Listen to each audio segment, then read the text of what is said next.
MS Dhoni finishes it off in style. We've heard that before. We have Jared Kimber in the house, and I'm going to go straight into Jared. No time to breathe. Was that false hope dished up by CSK, who are now the first team to qualify for the playoffs in IPL 2021? I think it was just a terrible pitch, wasn't it? And they probably got themselves in slightly more of a muddle than they thought they were getting themselves into. But I never really thought they were going to lose. It would have taken something quite miraculous. And that's what their team is built for. It's built to bat down the order. So no, it's just building up the tension, making sure we get the ratings on a Thursday night. Absolutely. I mean, SRH consigned to another defeat, the 9th of the season. We can talk about what they need to salvage just later in the show. But first up, it is the Super Kings, because they're showing their dominance. And it literally has the writings on the wall in terms of the champions. Or do you beg to differ?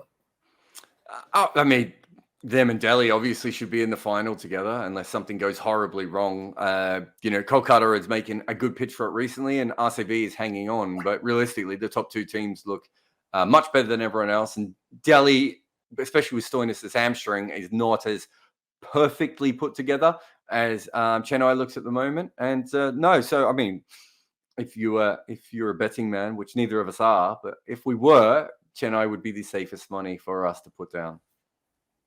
Yeah, 18 points, and that, of course, sees them qualify. But whether they'll get, in the top two, you can't really put it past them, can you? So we'll get the predictions, of course, started. But we, of course, want to ask you guys to subscribe to the cricket.com YouTube channel right now. The link is in the description below with all fantastic previews that we've written for the IPL, so you can really deep dive and check it out. Right, we'll tell you the stat of the day, and that comes from a CSK camp. No prize of guessing there. And I want to pick out the partnership in terms of most runs by a pair in IPL 2021. Rituraj Gaikwad and Duplessis, they have 599 runs right now as a pair, and that's surpassing great pairs like Prithvi Shaw, Shikhar Dhawan, Kohli, Padikkal, KL Rahul, Mayank Agarwal. So what do you have to talk to me about those two? Because at the end of the day, their openers are literally in hot form. I think both of them know exactly what their role is within the team, which is a Chennai trait. I think they both have been picked specifically to match each other. So I think that's also another very handy thing.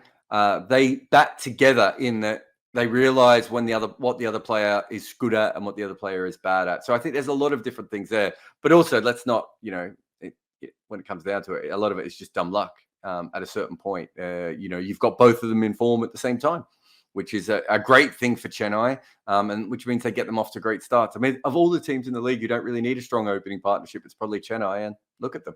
Yeah, and Reina's not firing, but that doesn't matter because Raidu comes and plays these little cameos and gets them over the line. We saw MS Dhoni, of course, hit a 6 to finish the game, and that sailed into the streets of Sharjah. First went to orbit and then came down, of course. But I want to ask you about their bowling, because did that set up the victory for them? They won the toss again. This is the fourth time they're winning the toss, and all 4 times they've won the game. So there are definitely things going right for them. Yeah, I'm not sure their bowling set up the game. It's just that their bowling is good and the wicket favoured. Especially if you look at it, what you want on a pitch like that is accurate bowlers, because they're going to put the ball in the right area consistently for a long period. And I think that's what they did in this. You have a look at Bravo. It was quite interesting. KP on the commentary was talking about Bravo will bowl a lot of slow balls. And I was like, well, he doesn't bowl that many slow balls. I've done the research on it recently. But also, he just bowls accurately. That's why it's going to be difficult on this pitch, because he's going to be hitting the stumps a lot, and he's going to be asking questions. And I think that's what you needed on this kind of pitch. Perhaps if they had, sort of the faster bowlers that some of the other teams have out there, they might not have gone as well. But yeah, they are a better team, and they handled the conditions better. I'm not sure that the bowling, set it up, or the batting did particularly well. It's just that they have more skill available to them in both of those things than a team like, Sunrisers did. Let's be honest. Sunrisers did really well not to be terrible in this game. They are the proverbial goodie bag, as you call them, in this year's IPL. And at the end of the day, Jared is right. They've been the beating boys. But you said yesterday that you won't retain anyone from SRH. Were you happy with some of the local players, and Abdul Samad and Abhishek Sharma? They showed glimpses of what they could be, of course, with hitting sixes against Hazelwood back over his head. Let's just first, I didn't say I wouldn't retain anyone. I said I would retain Rashid Khan, Bhuvi Kumar, and Sandeep Sharma, who you reminded me of.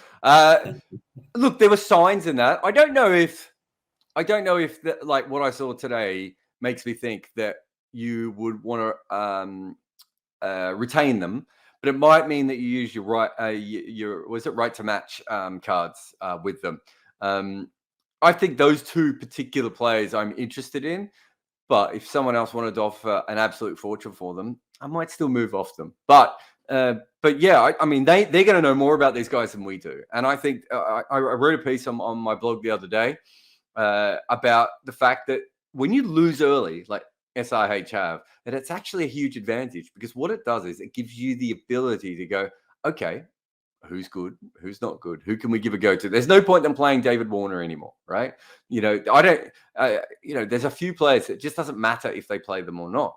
Manish Pandey's another one, right? There's a couple more that I can't think of. Ridham and Saha is probably another one. They know what those guys can do. What they really want to do at this stage is try players out of position, or try players they're not quite sure of, or try young players and see how they go. And I think what we saw today was maybe some benefits of that and the ability to do it. I mean, the fact those guys hit very good sixes on a very bad pitch against some top quality bowler, and the one over cover was ridiculous, is a very good sign. Doesn't make me, instantly want to re-sign them, but it makes me think about them going forward. It certainly does, and it makes you think about who's going to win the Goodie Bag Award today, because we asked everyone watching this who's going to take the most singles in this match, oddly enough, and it was Ridham Saha who was painstakingly there for his 44. And we'll come to, of course, the predictions, which is the batsman. That kind of leads me nicely into it, because Jared went for Faf, who got 41. Then there was Ridham Saha in the contention with 44, in contention with 44, I should say. But the ultimate winner was a man who got 45, and that's Rituraj Gaikwad, and that's Criclytics prediction. So you went 1-0 down there, my friend, and that eventually cost you the game.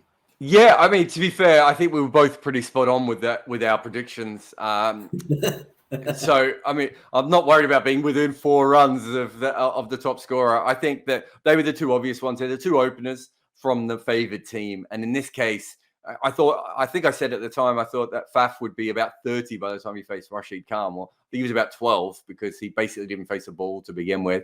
But both of them, I thought they did exactly what they needed to do in their jobs. And if it's 4 runs, I'm happy for the computer to take this one. It's been struggling a little bit, so I think you haven't given me the all-time. I will.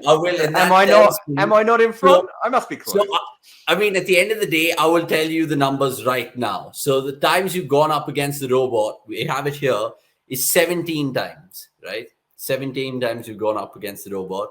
You want to guess how many times you've lost in one? I'll tell you how many times you've drawn with the robot, and that's 6 times. Okay. So I think I'm 6 and the robot's 5. Close? I'm 5 and the robot's 6. Yeah. What? How's the robot got ahead of me? It's snuck ahead of you, and we're counting today's game, right? So it's 5 all, and you've lost today because the bowlers really, between Deepak Chahar and Bhuvi, no one really came out trumps. It was actually a fight-off between Jason Holder and Josh Hazlewood, and Josh Hazlewood got 3 for 24 on the day, so he's actually slightly fitting into the scheme of things. What would you say about Hazlewood? Yeah, I don't think they'll use him every game. I think they'll use him when they think there's an advantage in using him. There's no reason why him, Bravo, and Sam Curran can't kind of all swing around. That's what your overseas players should be. You should be able to use them in slightly different conditions, knowing that all 3 of them in this particular case can do the jobs in different ways. If they think the ball's going to swing, they go back to Curran. If they need a bit more batting, they go back to Curran. If they want wickets up the front, they go with Hazlewood. If they want, more death control, they go to Bravo. That's exactly how it should be. And if you want a perfect example of that, it's Jason Holder, who you've just mentioned. So Jason Holder, they had Muhammad Nabi and Jason Holder, and they clearly probably wanted to play both of them, realistically. But the Sunrisers haven't been able to do that because they've had to plug all the gaps at the top order. Bairstow and Williamson and Warner and all this. That's because they don't have local players their long-running gap has been an overseas all-rounder. And so they've basically plugged that with Nabi and with Holder, but they haven't been good enough with the rest of their players to be able to do that. And Holder is showing, what he can do. Holder's biggest problem in T20 cricket quite often is that he's asked to do too much. When he's asked to do exactly what he's good at, which is, bowl in the middle order, and bat in the middle order, he's an exceptional T20 player. But most of the time, he hasn't been able to do that. And that's the difference between these two teams. Chennai can use the players exactly how they should be played. And Sunrisers are just like, oh, please help us, everyone, please. No, I get that, because even Brian Lara was saying that Jason Holder is such a valuable asset to any T20 franchise, because he can have a great day with the ball, and those long levers come in terms of great hitting sixes, right? So let's, of course, wind it up by talking about two things. Firstly, SRH and what they can salvage going ahead, because it's just a tough time to play the remainder of the games with nothing to play for, really. Barring 7th, I'm guessing, if Punjab really cock it up from here. And secondly, and more importantly, CSK, are they the Manchester United of the Indian Premier League, with Fergie being Dhoni and Dhoni being Fergie, that sort of analogy, because they've made the playoffs for the 11th time, a record 11th time. That's just ridiculous. Yeah, I think you find in sporting leagues, quite often what happens is, new sporting leagues, I should say, quite often one team just absolutely blitzes for a long time and they're consistently good. And that's because in a new sporting league, usually what's happening is people are trying to work out what's going on. It's quite random what happens in early in new sporting leagues. And I think that if one team works it out, and Chennai obviously have, they get to stick around for a long time at the top. And that's brilliant for them. And, it's not an easy thing to be able to do. I don't know if they're the Manchester United. I don't really know anything about is SRH. And if you are asking about SRH, there's no hope, right? So there's a lot of sporting leagues around the world. It's basically two kinds of sporting leagues. There's the ones where you get relegated, and then there's the ones where you finish last and you can play for draft picks. The way that we've sort of done cricket is kind of neither of those so far. And so what that means is that you're not fighting not to come last. But there's also no benefit from coming last. So the only benefit that SRH can have is really to go through their roster right now. Who do we have? What can they do? We've got a player. Let's say they've got a young bowler who they're happy with and who's played a few games, but he always bowls in the middle overs because they're always protecting him. Well, don't protect him.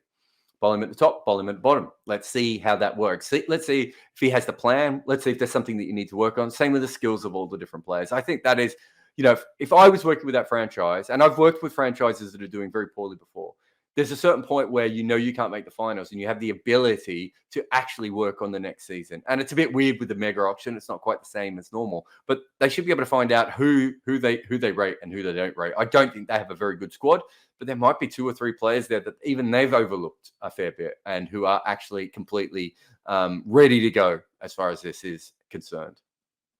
Yeah, like you said, Rashid Bhuvi and Sandeep Sharma. Let's see if it's actually those 3 or not. But we'll catch Jared in the next one. And the next one, meaning the repeat of the IPL 2020 final. I think we have for the MIDC encounter on Super Saturday afternoon. So we'll get in and we'll probably go live for that. So join us for that. We'll put up a little post to suggest what time exactly it'll be. But until the next time, Jared, it's been great, of course, getting your predictions. You went down 2-1 today, but you'll come back stronger against the robot. I completely side you in that contest, but keep watching, keep subscribing, and thanks for watching once again, everyone.